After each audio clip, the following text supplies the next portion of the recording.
வணக்கம். ஜோதிடத்துல ராசியும் லக்னமும் ஒருத்தரோட வாழ்க்கைய தீர்மானிக்கிற ரொம்ப முக்கியமான விஷயங்கள்னு சொல்லலாம்.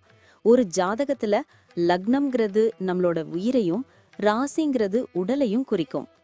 ஆமாங்க. நம்ம பிறக்கறப்ப கிழக்கு திசையில எந்த ராசி தெரியுதோ அதுதான் நம்மளோட லக்னம். இது 2 மணி நேரத்துக்கு ஒரு தடவை மாறும். அதனால ஒரு நாளைக்கு 12 லக்னங்கள் மாறி மாறி வரும். அதனால தான் லக்னம் ரொம்ப துல்லியமான தகவல்களை கொடுக்குன்னு சொல்றாங்க. சரியா சொன்னீங்க. லக்னம் ஒருத்தரோட குணாதிசயங்கள், உடல் அமைப்பு, மனசு எப்படி இருக்கும், அவரோட செயல்பாடுகள், ஆயுசு, எதிர்காலம்னு எல்லாத்தையும் சொல்லும். ராசிங்கிறது நம்ம பிறக்கிறப்ப சந்திரன் எந்த ராசியில இருக்காரோ அதுதான் நம்ம ராசி. சந்திரன் ஒரு ராசியில 2.25 நாள் இருப்பாரு. அதனால ஒரே ராசியில நிறைய பேர் பிறந்திருக்கலாம். சந்திரன் மனசுக்கு அதிபதின்னு சொல்றதால ராசி நம்மளோட மனநிலை, எண்ணங்கள், உணர்வுகளை பத்தி சொல்லும். தினமும் பார்க்குற ராசி பலன் கூட இந்த சந்திர ராசியை வச்சு தான் சொல்லுவாங்க. ஜோதிட ரீதியா பார்த்தா லக்னம் தான் ஒருத்தரோட முழு வாழ்க்கையும் தீர்மானிக்கிற முக்கிய காரணி. ஆமாங்க. நம்மளோட ஆளுமை, சிந்தனை, செய்யற வேலைகள், அதிர்ஷ்டம்னு எல்லாத்துலயும் லக்னம் தான் முக்கிய பங்கு வகிக்கும். ராசி அதுக்கு துணையா செயல்படும். ஒருத்தருக்கு லக்னமும் ராசியும் ரெண்டும் நல்லா இருந்தா அவரோட வாழ்க்கை நல்ல முன்னேற்றமா இருக்கும். மேலும் லக்னம் மற்றும் ராசிக்கு அதிபதியான கிரகங்கள் ஜாதகத்துல எப்படி இருக்குங்கிறதையும் பார்க்கணும். ஒரு கிரகம் லக்னப்படி கெடுதல் பண்ற மாதிரி இருந்தாலும் ராசிப்படி அதே கிரகம் நல்ல பலன்களை கொடுத்தா அந்த கெடுதல் குறைஞ்சி நல்லதாவே மாற வாய்ப்பு இருக்கு. அதனாலதான் ஒரு ஜாதகத்தோட பலனை முழுமையாவும் துல்லியமாவும் தெரிஞ்சுக்க லக்னம் மற்றும் ராசி ரெண்டையும் சேர்த்து பார்க்கணும். இப்போ நாம ஒவ்வொரு ராசி மற்றும் லக்னக்காரர்களோட தனித்தன்மைகள், அவங்க வாழ்க்கையில நடக்கிற முக்கியமான விஷயங்களை பத்தி விரிவா பார்க்க போறோம். இந்த பதிவை முழுசா பார்க்கறதுக்கு முன்னாடி நீங்க இன்னும் நம்ம சேனலை சப்ஸ்கிரைப் பண்ணலன்னா இப்பவே சப்ஸ்கிரைப் பண்ணிக்கோங்க. பக்கத்துல இருக்கிற பெல் பட்டனையும் கிளிக் பண்ணி வைங்க. அப்போதான் நம்ம போடுற ஒவ்வொரு புது பதிவும் உங்களுக்கு உடனே தெரியும். சரி வாங்க, இனி வீடியோக்குள்ள போகலாம். என்னப்பா, இன்னைக்கு ஒரு பயங்கரமான பவர்ஃபுல் காம்பினேஷன் பத்தி பேச போறோம் போல இருக்கே. லக்னம் சிம்மம், ராசி மகரம். இதுக்கு என்ன அர்த்தம்? ஆமாப்பா, இது ஒரு ராஜா மந்திரி காம்பினேஷன். ஏன்னா சிம்ம லக்னம்னா சூரியன், அதாவது அதிகாரம், கெத்து, கம்பீரம். மகர ராசினா சனி, அதாவது உழைப்பு, நிதானம், சட்டதிட்டம். சூரியனும் சனியும் தந்தை மகன் உறவுனாலும் அவங்களுக்குள்ள ஒரு பனிப்போர் எப்பவுமே இருக்கும். அதனால இவங்க மனசுக்குள்ள ஒரு போராட்டமே நடந்துட்டு இருக்கும். போராட்டமா? அது எப்படி? அதாவது வெளியே பார்க்க சிங்கம் மாதிரி ரொம்ப தைரியமா, கௌரவமா தெரிவாங்க.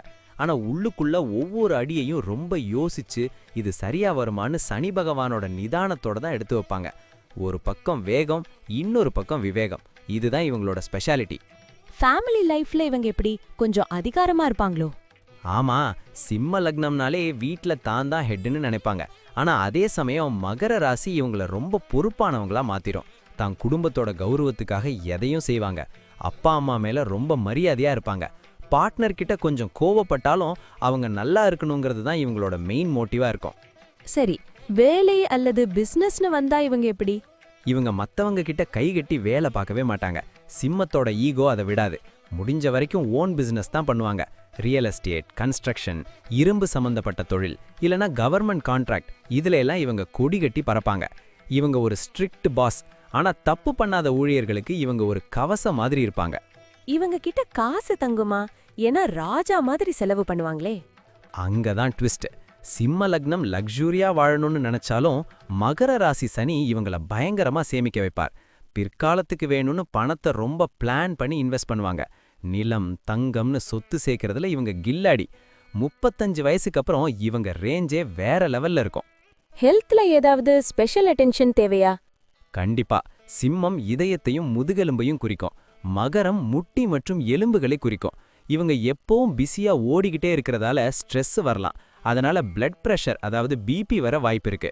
டைமுக்கு சாப்பிட்றதும் நிறைய தண்ணி குடிக்கிறதும் ரொம்ப முக்கியம். பிள்ளைங்க விஷயத்துல இவங்க எப்படி நடந்துப்பாங்க? ரொம்ப ஸ்ட்ரிக்ட் பேரண்ட்ஸ். பிள்ளைங்க ஒழுக்கமா இருக்கணும், நல்லா படிக்கணும்னு ரொம்ப எதிர்பார்ப்பாங்க. சோம்பேறித்தனத்தை இவங்களால சகிக்கவே முடியாது.